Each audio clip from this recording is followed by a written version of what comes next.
skill we covered last year in pre-calculus was finding the inverse of functions, and we went over in some detail finding the inverse of rational functions, and this applies to AP Calculus A, B, mostly in the multiple choice section, but so here we go. Find the inverse of f of x is equal to x plus 3 over x minus 3. Remember, the first thing we're going to do when we invert a function is to change this f of x form to y. So I'm going to rewrite this as f of x equals y, and that y equals x plus 3 over x minus 3. Now, this is where there's not an argument, but there's a difference in how some people do it. We're going to switch x and y at some point. I usually choose to switch x and y at the very end, so if you don't mind, I'm going to do mine that way. So I'm just going to multiply both sides by x minus 3. So x minus 3 over here. And as you can see, that will give us, I'm going to go ahead and do this multiplication, multiply into here and here, and that will give us xy minus 3y is equal to x plus 3, right? This cancels this, right? Okay?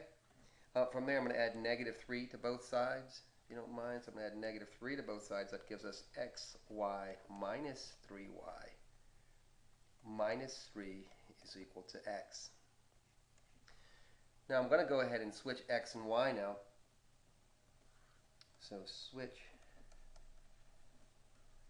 x and y. Don't let this bother you, but if I switch x and y here, I'll get x here and y there, which is still xy, so that doesn't have any effect here, does it? But here it has an effect, so I'll take out this y and put an x here. This was a x, I'll put a y here. Okay? And then what I'm going to do from here, oh yes, what I'm going to do from here. What I'm going to do from here is I'm going to subtract,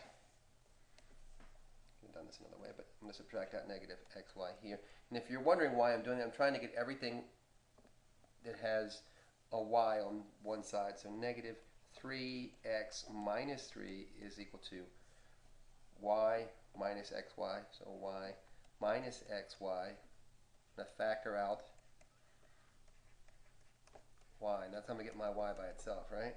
So I'm going to factor here, factor this y out. So y, well, y times 1 minus x, right? And if you multiply this back in, y times 1 is this y, and y times negative x is negative xy. So that makes sense, doesn't it? Is equal to negative 3x minus 3. The algebra here, it's not super difficult, but it gets a little bit weird. I'm going to divide both sides by 1 minus x. I'm going to divide this side by 1 minus x.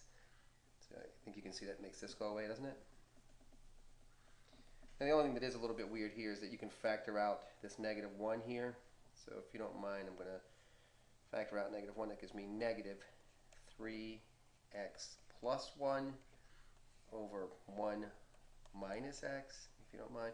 So where did that come from? Negative times 3x is negative 3x negative. Oops, sorry about that. So it's plus 3, sorry. Right?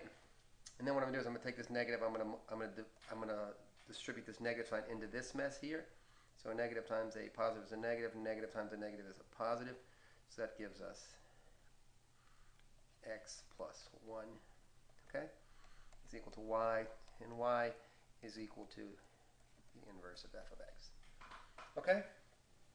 It's kind of a pain. I think one of the things one of the things I would tell you is when it starts getting weird here, if you look here, we have, let's see if we can find that right here.